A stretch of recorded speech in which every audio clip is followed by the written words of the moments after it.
Welcome back, guys. We are back with another piece of the rankings. You got the top 100 rankings. We did 191. Now we're going to do 90 to 81. Cannot wait to unveil the rest of this list for you, and I'm glad a lot of people are excited about it. Before we get into it, be sure to subscribe, hit the like, and drop a comment if you want to discuss this further. Would really appreciate it, but we're going to get right into it, okay? Tampa Bay Buccaneers, they have a linebacker, a stud linebacker by the name of Devin White, and he comes in at number 90. Look, the kid is 23 years old. He's 2 years younger than me, and he is making all sorts of plays all over the field, including 9 sacks last year as an inside linebacker.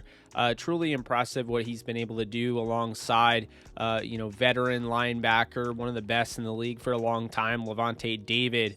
But when you look at Devin White, not only is he one of the best linebackers, not only was he drafted 5th overall, but he really has the makings of becoming the best and setting himself apart. What's the issue? Well, he's got a few kinks in, that game where he has to refine. He needs to get better at, being a sure tackler. Sometimes he'll let a guy slip out.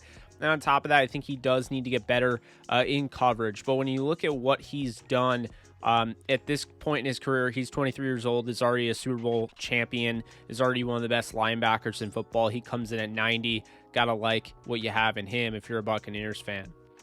Moving on, 89, another kid. It's funny, I keep calling these guys kids, but now I finally understand what you guys have meant by calling these guys kids all the time, since I'm older than this one as well. 24-year-old Quinnen Williams. Now, look, Quinnen Williams, his first year as a 3rd overall pick in 2019 was a little bit of kind of trending into a bust. And I'm not going to say like I thought that, but I know a lot of people were starting to feel like, maybe that was the case. To the point where he even was involved in trade rumors. I mean, this is somebody that, they were looking at getting a 2nd rounder for. But as time went on, Quinnen Williams in 2020 really blew up. And you saw big time in the Rams game. He absolutely terrified Jared Goff. He terrorized the backfield. He terrorized the offensive line. He's a mismatch. He always has been. And he was just such an incredible prospect coming out of Alabama. I had no doubts about him. And I feel like now he's gone from people thinking he's a bust. Now he's slightly underrated because he plays for the Jets. But hear me out when I say this year, keep in mind, these rankings are going into 2021 where I feel like everybody is kind of sitting at going into 2021. Robert Saleh is back, back in business, as a guy that's going to take over a defense. He did it with the 49ers and did a great job. He's now with the Jets, and I think that's going to be huge for Quinnen Williams moving forward. He comes in at 89. Moving on, we have another linebacker, another young linebacker. He turns 23 next month. That is Devin Bush. And to be honest with you, he might be even more of an elite athlete than Devin White. They're both very, very good. He's already one of the best, in my opinion, in football at the linebacker position. Otherwise, he wouldn't be here. And when you look, he's got true promise to play the position. He's a true sideline-to-sideline linebacker. This is a guy that has, a ton of range and coverage. And look, the Steelers lost him last year. He went down with a torn ACL through 5 games, and they were not the same defense. And that is a team that went 11-0 to start the season. So that tells you all you need to know. Imagine how much better they could have been with Devin Bush. He was the 10th overall pick in a trade where I honestly loved the trade. The Steelers a few years back lost, a guy that they were targeting, William Jackson III, to a division rival, Cincinnati Bengals. So the Bengals were picking at 11. The Steelers traded up with the Denver Broncos right in front of them, so they couldn't take Devin Bush, and so the Steelers could. So it was kind of, payback there. Also, one thing to mention, this guy has bloodlines. When you look, Devin Bush Sr. is actually a Super Bowl champion linebacker. He played defensive back. He played with the Rams in St. Louis, won a Super Bowl with them, and he played with a few teams. So they have that bloodline there. Moving on, number 87, Tristan Wirfs, offensive tackle, now right tackle for the Tampa Bay Buccaneers. I absolutely love this player coming out of Iowa. Felt like he was by far my #1 tackle in a draft that had some really good tackles in it.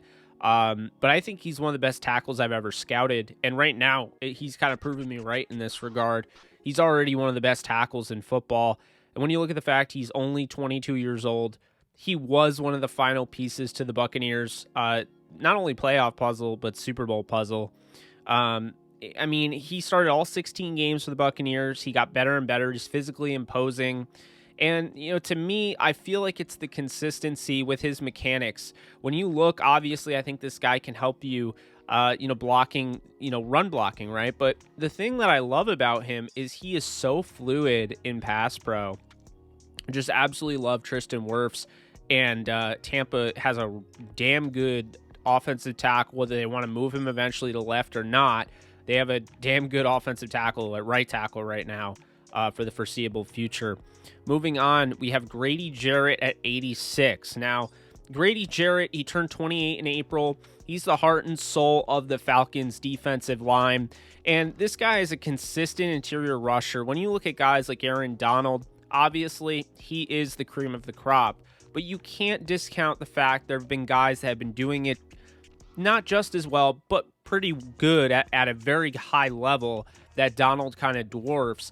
And this is one of those guys. Grady Jarrett was absolutely huge in the Super Bowl against the Patriots. You go back a few years, you look at what he's done throughout his career, you can put him in the same realm as, guys like Geno Atkins, who have just made a living basically rushing the passer from the inside. Now, he's also pretty good against the run, in my opinion. And I feel like, back-to-back 2019 to 2020 Pro Bowls, he's starting to get his recognition. This is somebody that deserves it. He's worked really hard to get where he was. He was a 2015 fifth-round pick, and now he's a captain on the Falcons. He's got a new defensive coordinator in Dean Pease. I feel like there's new opportunity there. I feel really good about Grady Jarrett, and that's why I have him at 86. Moving on, 85, we go back to a tackle, and that's right. It's going to be Mr. soon-to-be 40 years old, Andrew Whitworth, just pretty much defying the odds. He's been an incredible player throughout his career. He started 220 games. He's played the fewest amount of games. His entire career was 9. That was last year. So he's actually done a really nice job of staying healthy and staying on the field.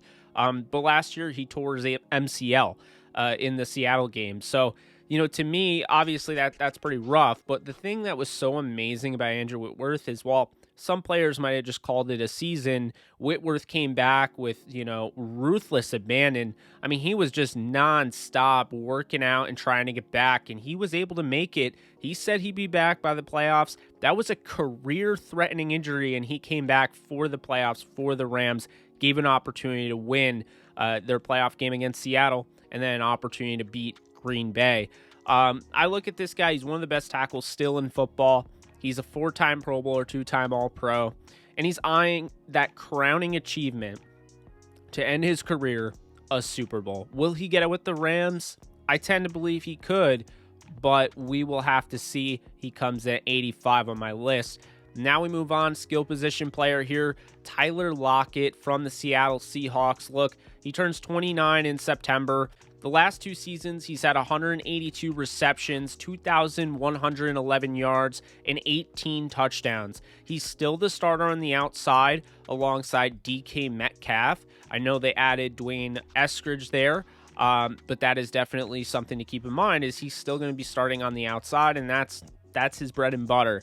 Former 3rd-round pick in 2015 out of Kansas State, just like his father, Kevin Lockett, who also went to Kansas State, 8-year pro in the NFL, so he's got some bloodlines there, and he's just one of the best route runners in the game. So great with the double moves, and to be honest with you, he's such a crisp route runner. It makes me kind of laugh when you had these teams and you had these analysts that were saying he was going to be a gadget guy. There were some people out there that thought he would be used in more of a gadget role, but he's a true tried and true receiver, and he does not get enough credit. He comes in at 84 on my list.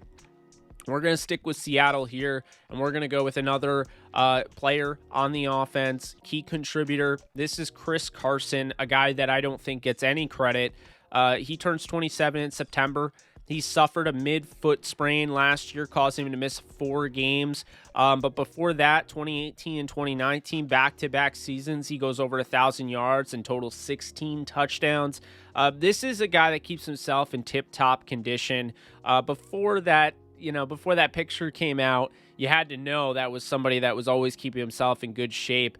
Look, Chris Carson is an incredible athlete, does not get enough credit. He's a former 7th-round pick out of Oklahoma State, and I just have become such a big fan of his game because he's got that big body, right? Like the way he's built, he's not super tall, but he's got the big body. You've already seen, if you haven't seen it, he tried to hurdle a defender, he got flipped up, and then land in like the most incredible fashion. He's just an incredible athlete. And he's just a fun player to watch. And the thing that I like about him is he continues to try to find different ways to improve his style of play. Last year, he became a lot better in the receiving game, much better in the receiving game. And you did notice that he's molded himself into a better receiving back. And I think that's going to help him in the long run. I think this is going to be his biggest season yet because Seattle actually went out and got a decent offensive line. They go out and they got Gabe Jackson, and they already had some solid players. I really like Damian Lewis, the 3rd-round pick at LSU, a lot. Pochik is in there as well, so the interior is going to be able to run block, in my opinion. You also have Dwayne Brown. Brandon Shell at right tackle is a little bit of a question mark for me, but Chris Carson has probably the best offensive line he has gotten since he's been in Seattle. And in my opinion, while, Seattle does have Rashad Penny, they have DJ Dallas, they have Travis Homer, they have Alex Collins, I don't think that they're going to take enough touches away from Chris Carson to basically push him out of being a true RB1 in Seattle. Moving on, we go to the Los Angeles Rams. Again, we have Cooper Kupp, wide receiver out of Eastern Washington. Look, Kupp was drafted in 2017, the 3rd round. He was slept on because of his 40 time not being all that great. But the fact of the matter is Kupp just turned 28 years old in June. He's had nearly 300 receptions during that time for over 3,500 yards and 24 touchdowns already in his career with Jared Goff. And he's got plenty more in the tank. But here's the thing. This is the biggest issue with Kupp, is that he's had a concussion, an MCL sprain, and ACL tear going back to 2018. And he suffered a knee contusion that hurt the end of his season in 2020. So this guy, really the only issue is his injury concern. But the fact of the matter is this: he came back from his ACL tear looking noticeably more explosive. My concern is the frequency of injuries, but the ACL tear is not going to hold him back, because I feel, and I know some people think I'm crazy for saying it, but he looks more explosive than he did before the ACL tear. Something has to do with the rehab he did and what have you, but that's what I would say. He had a down year last year due to spotty quarterback play, and he didn't get a chance to go over 1,000 yards. And on top of that, he's developing a great rapport with Matthew Stafford. I think Stafford's going to give him a great opportunity to really take his game to the next level. We will see. But Cooper Kupp comes in at 82. Again, underrated, but I honestly think the guy that's coming in at 81 is a little more underrated than him, and that is Robert Woods, also of the LA Rams. Turned 29 in April. Hasn't had an injury since 2017, where he had the shoulder injury he sustained in the Minnesota Vikings game the Rams lost. Since joining the Rams, Robert Woods has 322 receptions, 4,070 receiving yards, and 23 touchdowns, including 4 rushing touchdowns. Sean McVay has found myriad of ways to get him involved in the offense.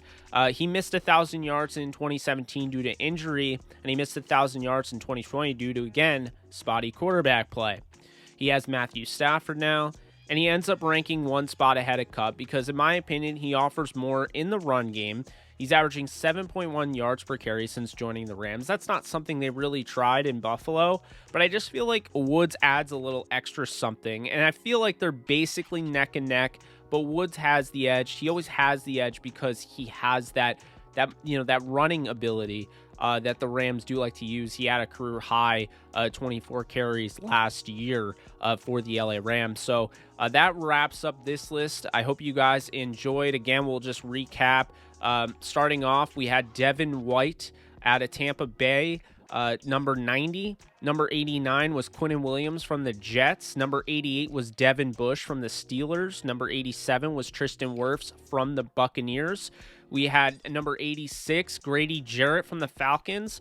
Andrew Whitworth coming in at 85 from the Rams. Tyler Lockett coming in at 84 from the Seattle Seahawks.